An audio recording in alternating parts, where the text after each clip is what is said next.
good evening. My name is Phil Schomber. I'm the adult programmer here at Hedberg. I want to thank you for joining us tonight. It's my pleasure to be able to introduce our speaker, Teresa Wynn. Teresa is the owner of Janesville Area Stories, which showcases stories of Rock County individuals, businesses, and nonprofits.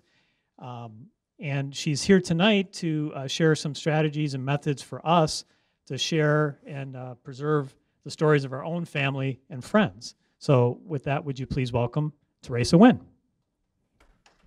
Thank you, Phil. Thank you very much. All right, I'm just going to start a little timer, make sure that I don't go over a little stopwatch here. So thanks for being here, everyone. And I'll get started with a little bit of why I'm here, and hopefully this presentation tonight will help you to figure out where you're going to go with your story collecting.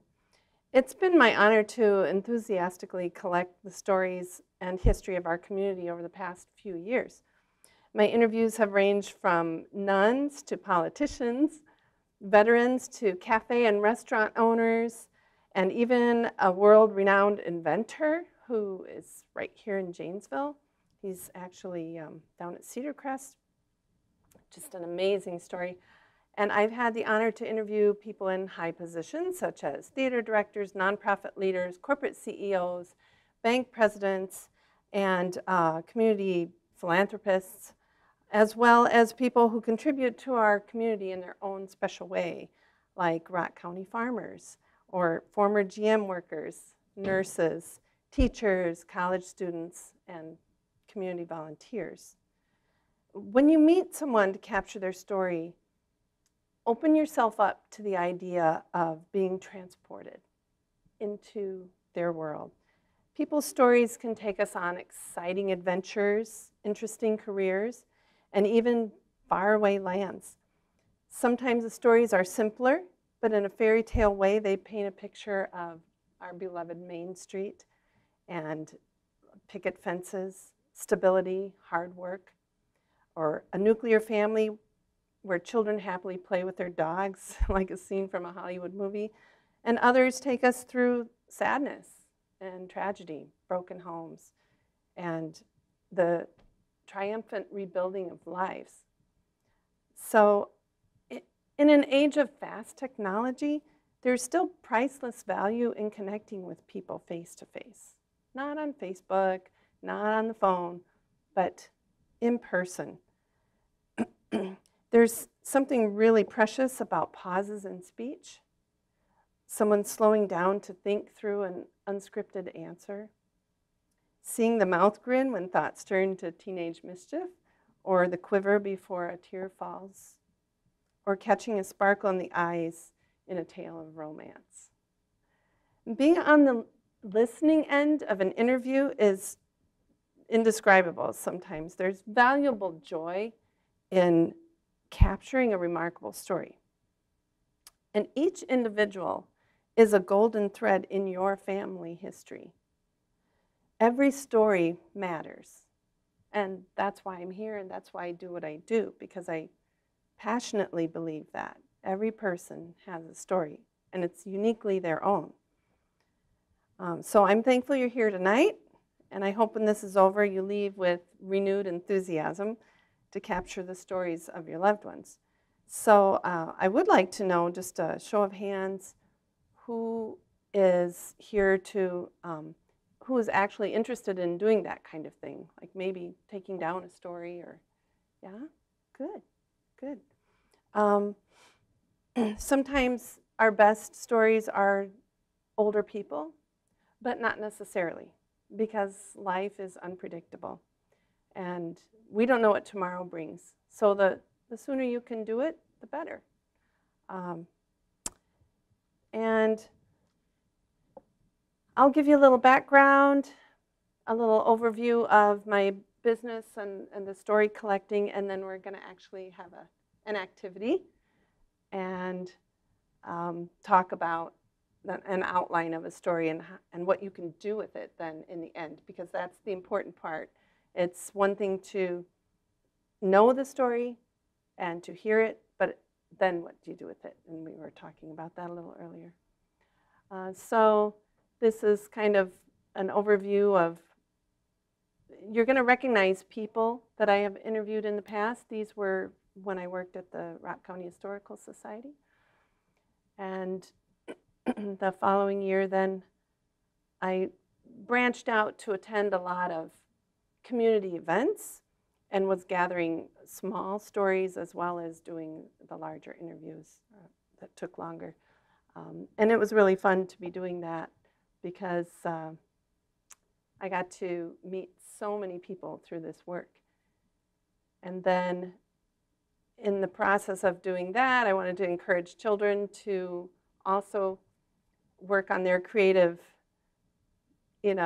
energies and their writing abilities. And so we had a little story workshop, and that was great. So then finally, by October of 2019, I launched my own freelance writing business, Janesville Area Stories. And if you haven't visited the website, I'll take you there. And then you can see what it's all about. So these are the types of stories that I am recording and preserving. So if we were to go browse around the individuals, they're listed here. They are also searchable. So if you wanted to say, if you're looking for the story of Nancy Nineheist and you didn't want to bother with scrolling, then you can just search your name up there. And then each person's story is told in its own unique way with photos. And you can also click over here and jump to a section of the story if you wanted to read about that. So that's what that's all about.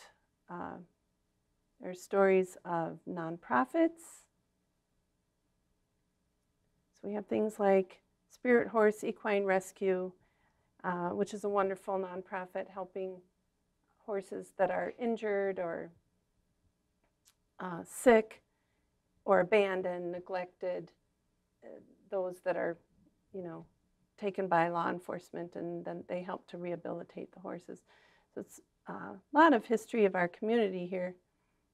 And then you can read about community stories. And these are a little more general, a little more creative writing on my part and less with interviews. But there are interviews. For example, the front lines of healthcare. When the pandemic hit, well, the first one I did with the pandemic was this one, because it was the New Rosies were the mask warriors, these mostly women coming out, digging out their sewing machines and sewing masks, because it was a beautiful thing. They were needed, and the community really came together. Then the front lines of healthcare was more about healthcare workers and the stresses they were going through, and that was a tricky one because the people I interviewed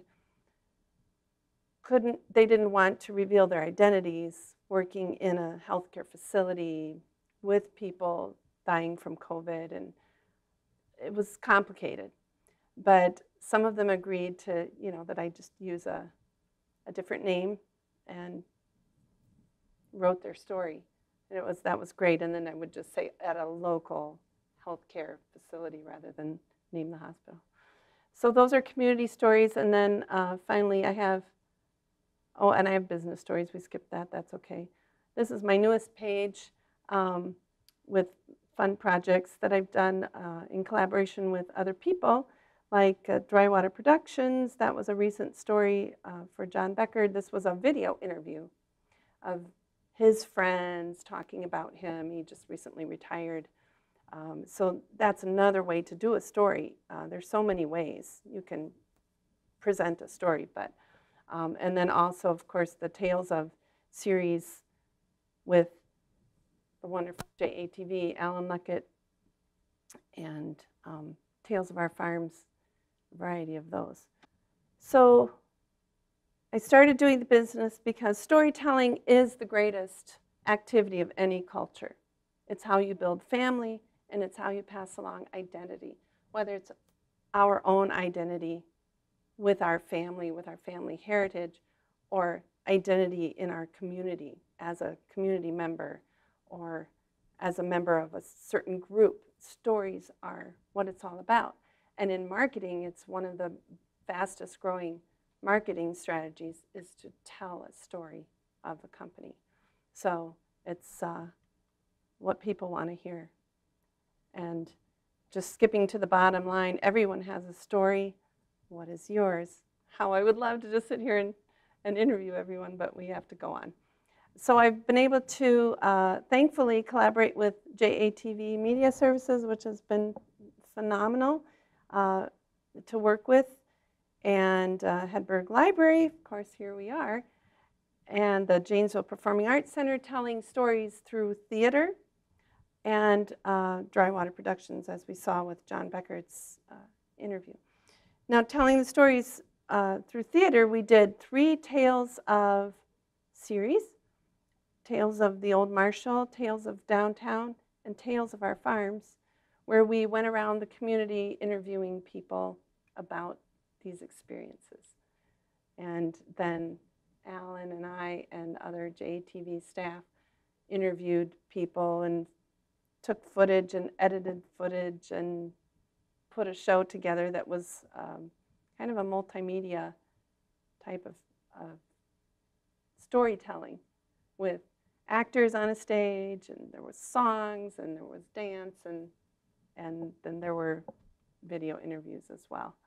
So these kind of were the types of stories we did. How many from Janesville here? Like, have grown up in Janesville? All right. So these are the types of stories we were working on. Tales of Our Farms. So now we're going to do a little activity, and I'd like for you to just write down something about yourself that is kind of unique to who you are. So we're going to draw a card and read the sentence, and then the person can stand and briefly tell a little bit about that.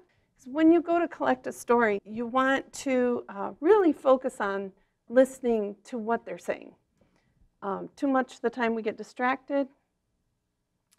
Also, listen between the lines. Is there something else they're talking about, you know, that maybe that it could lead to? So what we're going to be doing as we're listening is then we're going to take turns asking a question of that person. We don't all have to do it, whoever has formulated a question. It's good to use hows and whys, and in my education classes when I was in college for teaching, those are higher level thinking questions that you want to ask students, especially on an exam. Let's say you have an essay. Well, you don't want a what or a where. You're just going to get one simple answer. You want something that digs a little bit deeper. And then we'll ask the questions, and sometimes from those questions, another question comes up. So you can really start to dig deeper into a story, into the roots of a person's life story, and, you know, why they experienced some of the things that they did. So here we go.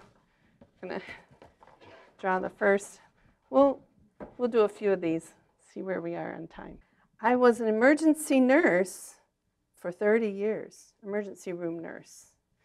There you are. Could you stand up for us? That'd be great. All right. So I worked in the emergency room for about 30 years.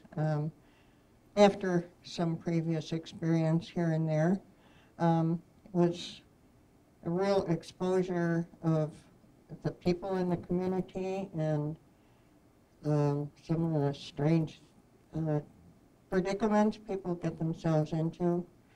It was emotional, sometimes a real crisis situation, sometimes very low-key, just a lot of variety. All right.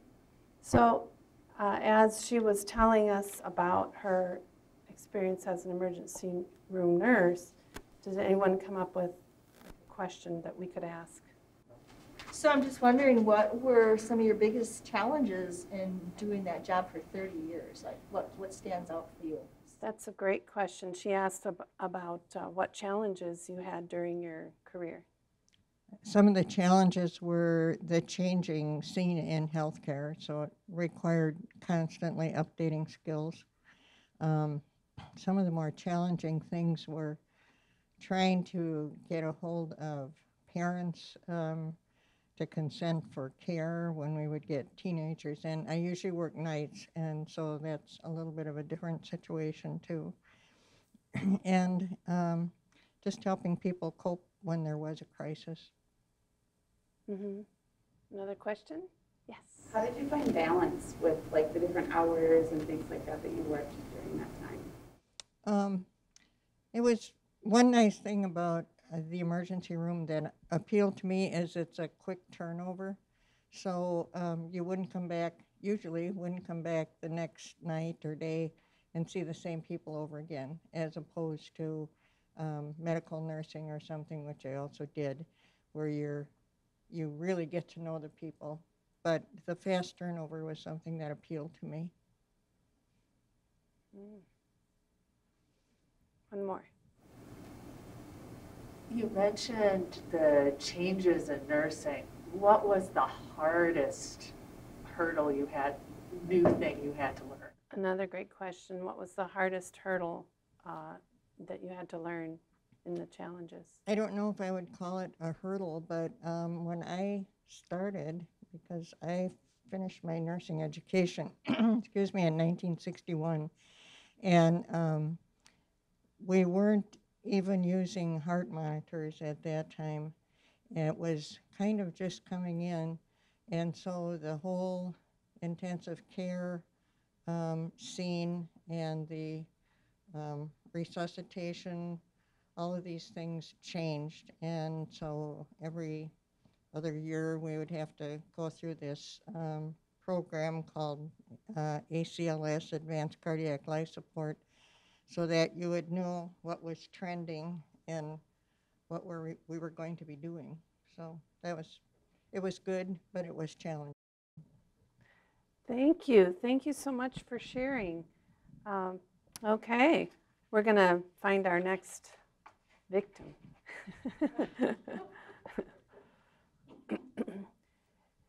During the summer, I enjoy taking my 110-pound solid black German Shepherd to the dog beach at Kohler Andre.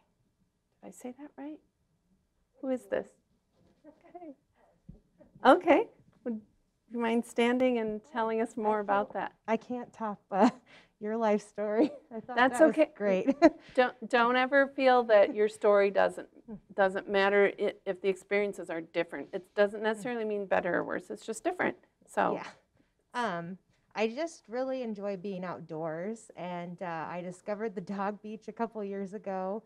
And honestly, I go early in the morning and we walk half a mile north up the beach, and there's nobody around, and it's peaceful and it's beautiful. And I used to vacation on the other side of Lake Michigan, and it's this beautiful and is similar in geography as I can get close to home here. So yeah, and I awesome. love my dog. Do we have a question for her?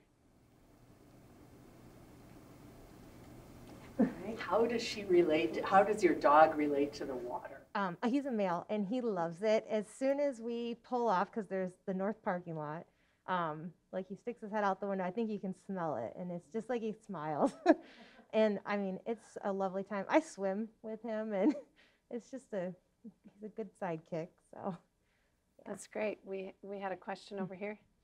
Yeah. Tell me how you happened upon the state park and have you discovered any other places? How you happened upon the park and have you discovered other spots? So when I first moved to Wisconsin about 6 years ago, I was not an outdoors person, and I just felt like I had to kind of come out of my shell. And I just decided to start exploring my backyard. And every summer now I make a point to like get a little bit further from home.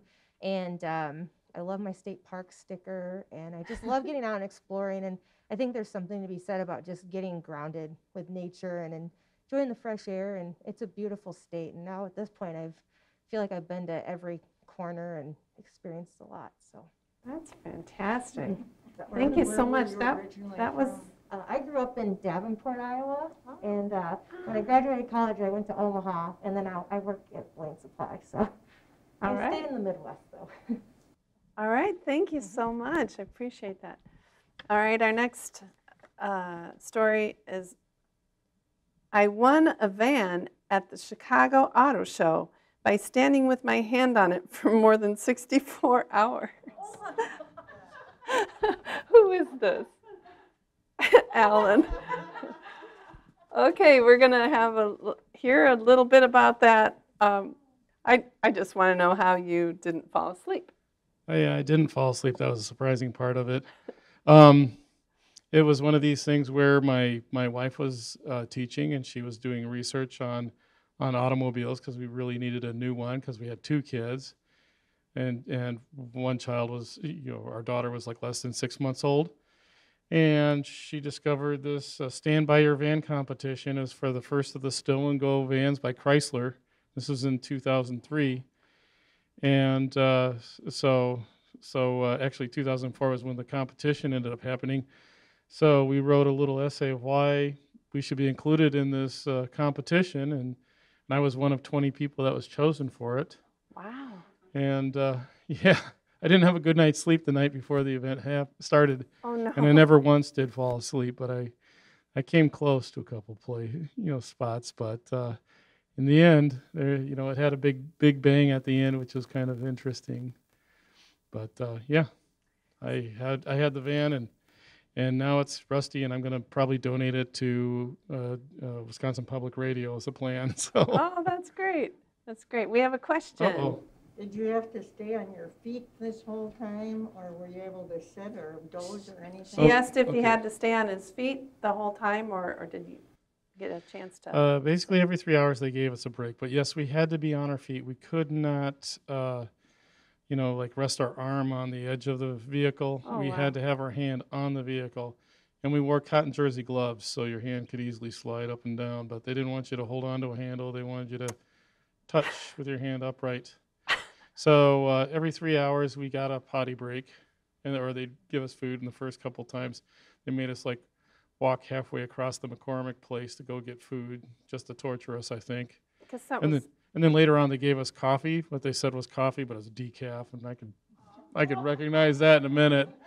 So, but when the show was all over and done with, my ankles were about twice the size that they originally were. So. Wow. Question.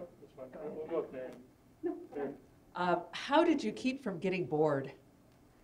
There came one time where there were 20 people originally when it started, and so whoever you ended up next to, you had conversations with to pass the time.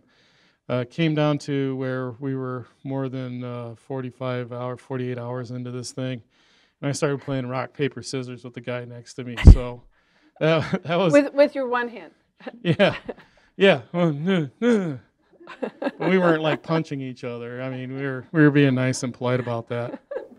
Are there any other examples where you have had to be so determined to complete something like that in the past? I don't know about something like that. I mean, I think the one thing is it taught me perseverance. The fact that there's really nothing that can really stop you from getting to where you really want to go. It's just a matter of how long is it going to take you to get there? Will you succeed? But I mean, it's one of those things where you really, people really don't need to be embraced in the give up mentality. I think it's one of these things where it can be done. It's just a matter of seeing that goal and just saying, I'm going to do it. And this was one of those moments, because at 48 hours, I thought I was going to drop out of this competition. And it was a little talk between an EMT that was coming around checking on us. And I said to him, I go, when are you going to take me out of this competition? They said, when you're about ready to die. And I go, oh, what am I going to do about my swollen ankles? We'll give you ibuprofen, but you're not going to die anytime soon. So after I heard that, I'm like, I'm winning this thing. Fantastic. So we're going to continue on with the presentation today, or tonight. And at the end, if there's still time, I'd like more stories to be shared. I found that really fascinating, the 3 different stories we had, but each unique, each special. And by asking more questions, we learned even more. We dug deeper into the stories and your connection with nature, your dealing with challenges in nursing, and your dealing with surviving standing up with no sleep and swollen ankles. So we can learn so much from each other and just from the questions in an interview. So you choose your person, but then you have to decide, why am I interviewing this person? What is your focus? You need that before you go into it. For example, when I went on the Vets Roll trip in 2017 with my 97-year-old uncle, as I was volunteering for the Historical Society, I wanted to interview some veterans on that trip. So that was my focus. My focus was to find out, first off, whether or not they were interested in sharing. Because there are some people and topics where you have to ask. You have to tread carefully, because things can, overwhelm someone. Topics can be too sensitive, and you never ever want to make someone uncomfortable in an interview. So it's really important. However, don't shy away from the difficult topics. Like, one of the good questions was, what were her challenges as a ER nurse, And sometimes people want to talk about that. They want to talk about what was uncomfortable, because it was something you went through, but maybe you've grown from it and you've overcome some kind of great thing, and you can be proud of that. And so in order to tell that part of it, you still have to go back to what was this obstacle or this challenge in life. And so don't shy away from those questions, but you still want to, are you comfortable in sharing about? Start with something like that. And if they say, actually, I'm uncomfortable, then you have to move on to the next question. So you decide, what is your focus? Is it their life story? Is it, if they're a veteran, was it their service in the war? Is it a business story? Like, are you going to be asking, let's say they founded, I got to interview Bob Hiller, who was the founder of Rollin' Pin Bakery in Janesville. And what a delightful man. What a joy that he said, sure, come on out after we're done with these huge, mile-long lines of sales all day and talk to me. And I got to do that and sit down with him for at least an hour. And it was mostly about the business. And it's important then to stick to the focus, rather than you're talking to the veteran and then you talk about, well, where did you travel with your wife, or something that's really not related to the story that you went in to get in the first place. And then you want to have an order to your story. So is it going to be chronological? Are you going to flow from their childhood into whatever? Or like, for example, this is a picture of my actual uncle, the one I went on Vets Roll with, in World War II. And so when you create your story, you're going to start with your date and the topic, and the date and the topic. And then you don't want to start off, kind of make your story a little hodgepodge. Decide, are you going to have dates? If you're going to do it, then stay consistent through the story. Or are you going to have your story be on topics or just questions? You're going to have a who question, a why question, that kind of thing. And so you want to kind of stick with that when you're writing. and when you're asking the questions. Then you want to collect photos too. If you have the opportunity to collect photos from a person that you're interviewing, that is really a treasure. And then if, let's say they're precious photos in frames, you want to get a digital copy of that photo. If you can put it on a scan, get a scan of it and get that original back to the person. I've actually had to do that a few times. It's a little nerve-wracking because you don't want to damage something that's the only copy. Because in the old days, that's all they had. Didn't have a digital copy. But you're also doing them a huge favor because you are, if you're scanning their photos and they only had one, now it's there for future generations. So I've also taken a photo of a photo, which is really lame, actually, because you don't get quite the quality, but it does work. So if it's something they don't want to part with, but you know that you're not going to be traveling to their place and something could happen and you really need that, you take the photo of the photos. You want to avoid glare. I've sometimes put things under a table to keep glare off of it. Taking things out of a frame so you don't have the glass. So there's that. Then the art of listening, and we talked a little bit about that. To gather a story, you want to show respect, listen with body language. You don't want to be like, as they're talking to you or checking your watch, because that's really discouraging. It's going to throw them like, what, am I talking too long? Do they need to go? What's the deal? So also, it's not about you. It's really easy for us to start thinking about our own stories. And I find myself doing it too. Like when she was talking about nursing, my sister was a nurse, so I started wondering about my sister. And then I'm like, nope, come back to her. Because you really got to train your brain to stay with the person, with the story. Don't formulate your own opinions. I've interviewed people with very different lifestyles, very different political views, and that shouldn't matter. Because if you're there to capture their story, it is not about you and where you stand, what your opinions are, what your lifestyle's like. So you really have to set all that aside and come into it with sort of a professional attitude and record it all. You know, and if their opinions are wild and they want to share that, then you record those wild opinions, and because that is that's an authentic view of that person. Otherwise, if we change it to fit our own views, then you're spinning a story, and you don't want to do that with someone. Then it's not authentic. And of course, be patient. I've had people go on too long. Just got to let them. And sometimes you do have to interrupt and bring them back to where we were, you know, on the topic. And that's okay.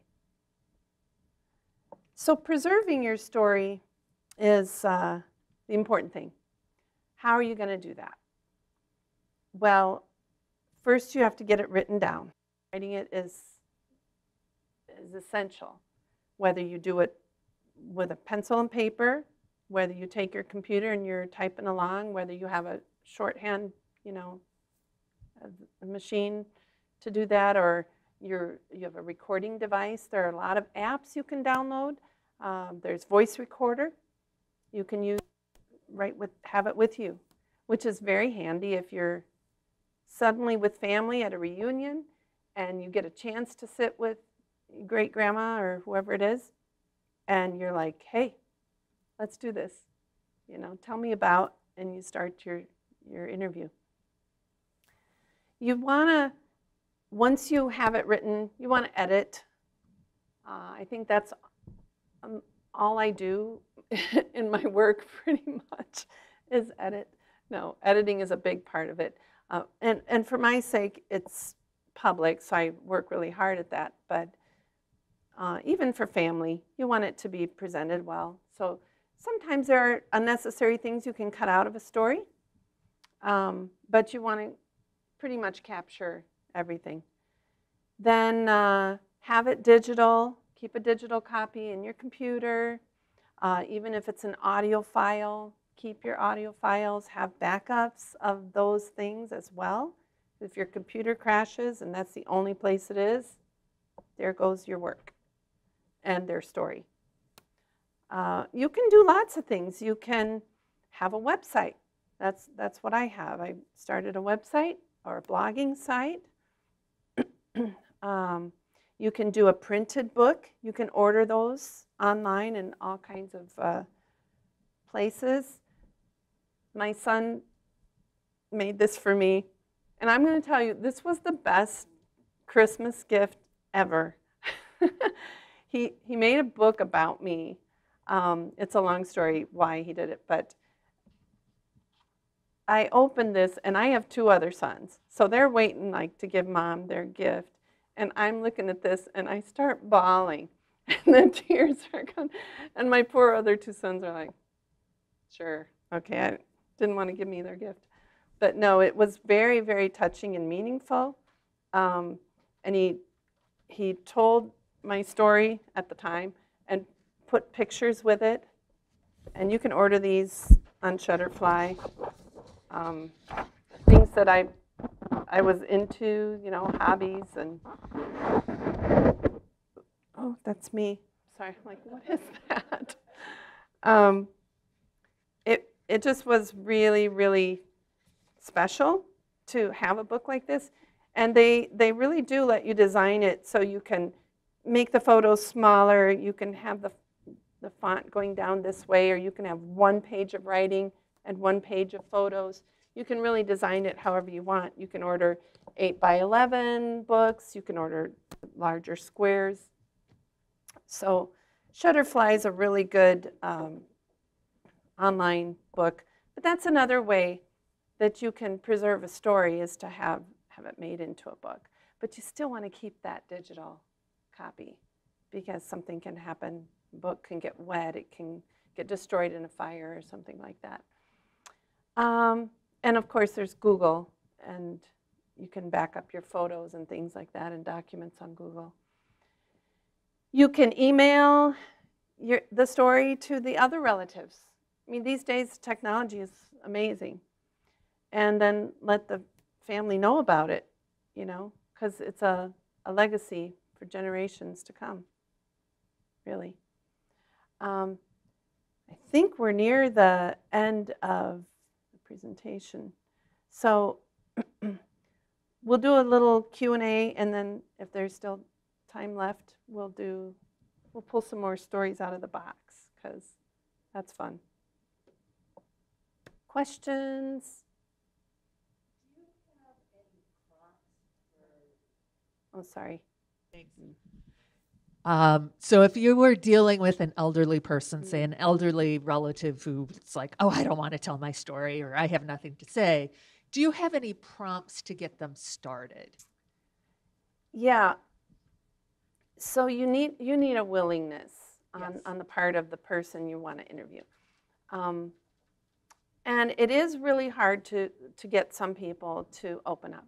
And I recently experienced this with an elderly friend. And if you live close enough, this might work. Okay. I kept going back to her. I just kept going back and like, well, we got to do that story, because it's really great. And I find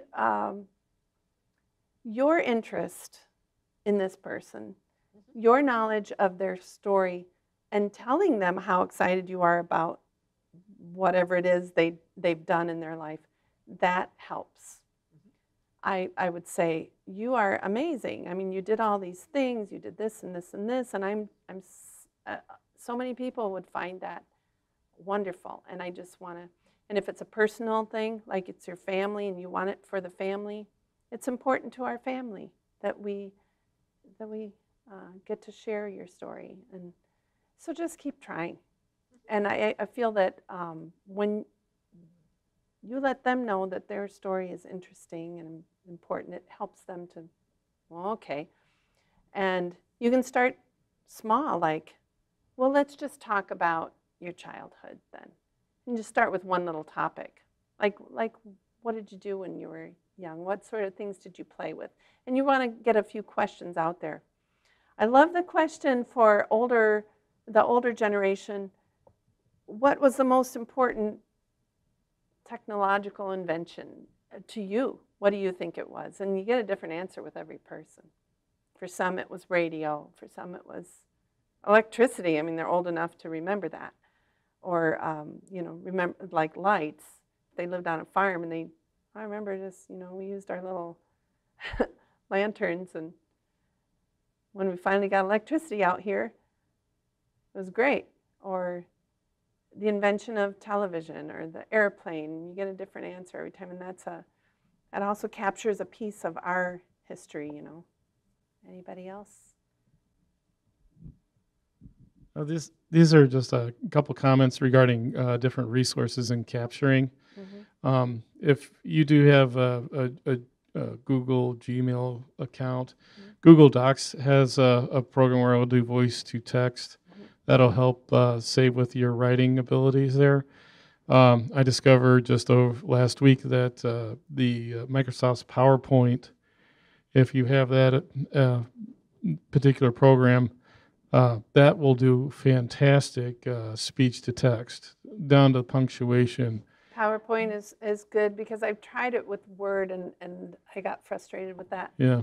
It takes a lot of training. It needs to learn your speech and your dialect. And yeah, and the one other one would be if you did videotape somebody and you put it on YouTube, it'll do a transcript as well that you can grab, in order to do that.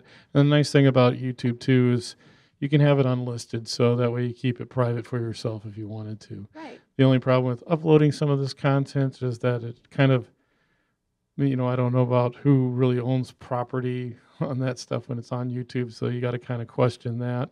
Mm-hmm. But if it's just a story, it shouldn't pose a problem. But if you do record somebody, one thing I would stress is that make sure there's no TVs on in the background or radio playing in the background. Thank you. Because if you were to do something like record it and then put it on YouTube, YouTube might get mad at you for playing copyrighted music. Mm-hmm. And the other thing is my brother-in-law wrote a book, and he was doing a bunch of interviews, and they were recording on a little microcassette. My mother-in-law loved watching like CNN or MSNBC for like 24 hours a day, it seemed. And so almost all these recordings just had very loud TV in the other room. So yeah, if you're going to be recording and preserving, try to find quiet places. Because I've done coffee shop interviews, and I've learned I'm not going to say names, which coffee shops are really loud, and even trying to go into a corner. So someplace like here at the library, being able to check out one of the, what do you call those rooms? Yeah, the study rooms. Thank you. That helps. You can have a quiet place like that. If you in my work, I try to keep places public. But if it's with your family, for goodness sake, just go to their home. It's much easier than trying to meet somewhere out in public. The other thing is kind of along those lines is to get permission. Never record someone without them knowing. Even people, let's say they're being difficult, and you can talk to them and get a story, but just, it's best if they know that they're being recorded. And I always get a signed permission slip, but I'm in a professional capacity, so I need to do that. But with a family, I'm sure if they're just like, yeah, sure, let's do it, then that's the easier the better. Yeah. But you can video record, which is, like Alan was saying, and that can go on YouTube. And if you can get a video recording, it saves you having to write it out, transcribe it, that kind of thing. It's one way to do it, and it's also nice to capture their face. And if you're good with video editing, you can pop up some photos and pictures inside that video, and like they have a picture of when they were younger, then can get that in there too, or where they went to school. Okay. Like an example of like you said you have like a waiver or permission slip or something like that. Do you have an example of one of those you could share? I didn't bring one with me, but yeah, for my waiver, it will say that I'm given permission to audio record. I have an audio record, a video record, and I check the box of which one it is and the purposes of what it would be used for, such as, website, on social media, however I'm going to be using that. And so there's video, audio, and photos. So to get permission to take their photo, to use their photos, you want to cover your tracks that way if it's a stranger. But hopefully if it's someone in your family, you can trust them. I have a podcast, and so that's why I was asking. Yeah, great. For that, you would want to make sure that Waiver. you get permission to publish. Sure. Yeah, and have them sign and date, that sort of thing. Okay. And most people are generally happy with having their story out there and having it published. And on a rare occasion, I'll get someone, well, no, maybe I'm not comfortable with that. And that's okay. You just have to deal And with my that. second question is, how do you organize, if you do a sound bites or things like that, how do you organize all of your information? How do you categorize it, label it, and store it when you're editing and stuff? In my personal computer, or do you mean? Well, do you have any tips for how to organize all of the data you're collecting? I'm kind of an organized person, so I like folders and labeling folders with dates and topic. So for my website, I have the individual story. I have, say, 2019 individual stories and 2020 individual stories and 2021 individual stories, and then I do that with all the business stories.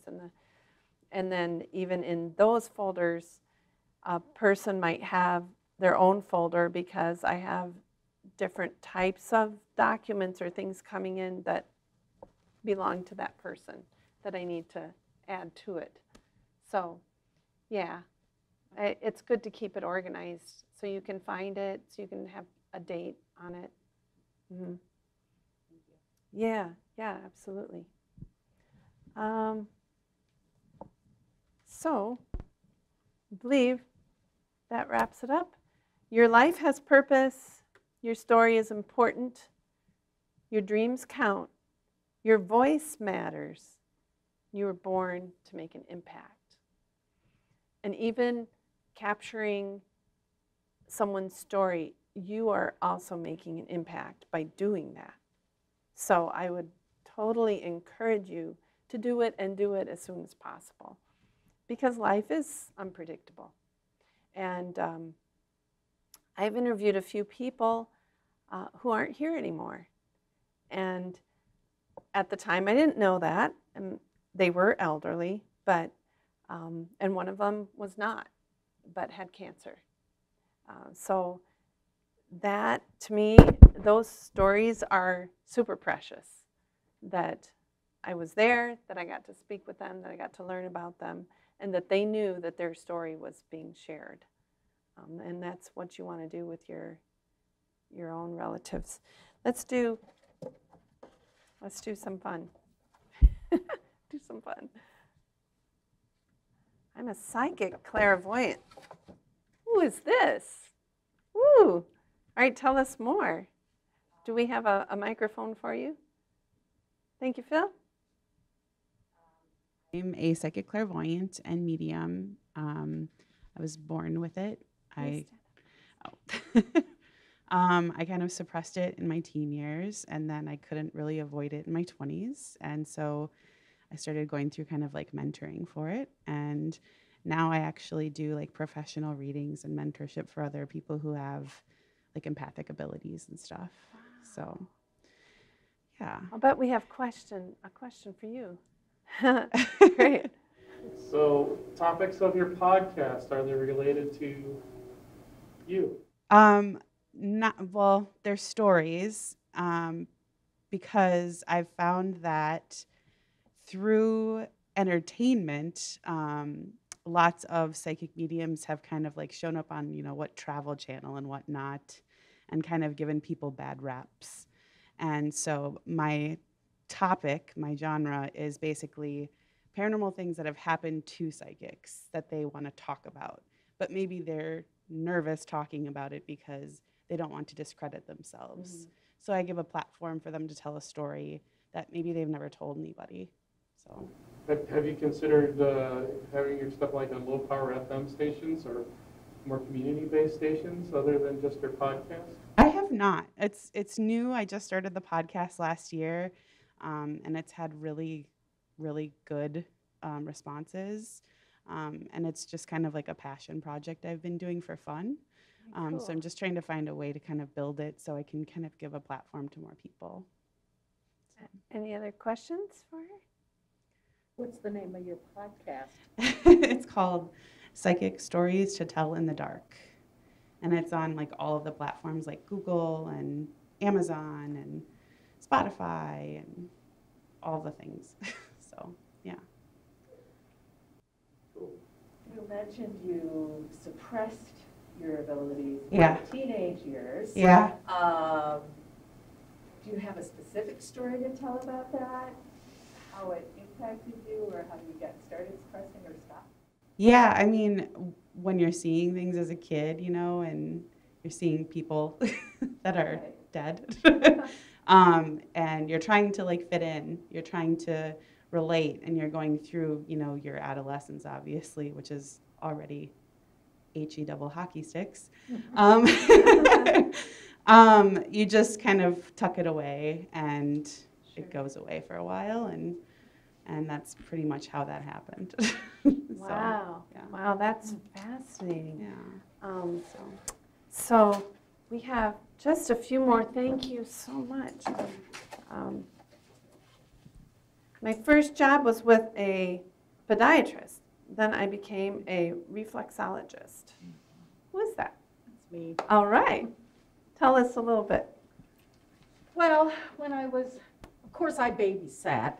My first jobs probably were babysitting, but first real job, my father just married a woman. I was probably about 16 at this point. She, right after they got married, she found out she had tuberculosis, and so she had to go into. They still put people at that time. This would have been early 70s. I graduated in 72, so it would have been probably 1970 or so. Okay. There was still a, what do you call it? Sanitarium. Sanitarium, yeah. And she worked for this podiatrist, and he was, as far as I can remember, he was the only black doctor at that time in Peoria, Illinois, is where I'm from. And so that can be an interesting story in itself as far as working for a black man who was a doctor in the 1970s. It was during race riots and other types of things. It was kind of interesting. So anyway, when Narita had to go into the sanitarium, he agreed to hire me to help him out. Wow. And he trained me. I could not do surgery. I was not able to do that. And so it was not something that was meant to be. So many years later, in my 50s, I became a reflexologist, which is, reflexology is a compression technique used on the feet and hands. Sure. And I just always thought it was interesting. I started out my experience with feet, and then I went in and worked with feet some more. So that is fascinating. That is fantastic. One question, then we'll wrap it up. How did your experience working with that podiatrist in the 70s shape your like perspectives and like your positions with like social justice later on in the future? You know, I am really not sure that it changed it, because I was raised in a family where we had all kinds of people in our house, varying colors from different countries, that did different things. My mother had some very close friends who were lesbians. And so it was probably good that it was me, because to me, it was no big deal. Like I was working for a doctor, for heaven's sakes. And so, no, I'm not sure that it changed except that it was just one more thing that said it's just another human being. I don't know. I can't even remember thinking about that aspect of it one way or the other. Still a good question. Had it been someone else, right? Yeah, no, exactly.